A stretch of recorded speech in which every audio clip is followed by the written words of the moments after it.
Ka qenë një sezon shumë i mirë, por ka pasur disa probleme patjetër si lëndime sene, por kam punuar fort që të rikthehem.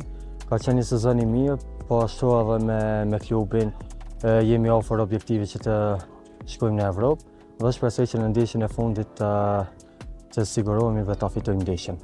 Rapidi është një klub i madh me tifozë shumë të mirë. Unë jam i lumtur që jam pjesë e tyre dhe shpresoj që ta bëj një sezon të mirë kur edhe po ashtu edhe ata presin që të jam në formën time maksimale dhe shpresoj ta bëj. Këtë sezon tani pres që të kualifikohemi në Evropë dhe këta djem do të luajnë pa mua, por unë do t'i shikoj ata dhe shpresoj që të kualifikohen. Së por jam i fokusuar që të tregoj veten në Romani dhe pastaj normal që të jetë një hap tjetër i madh, por për momentin jam i fokusuar tek Rapidi që ta bëj më të mirën time.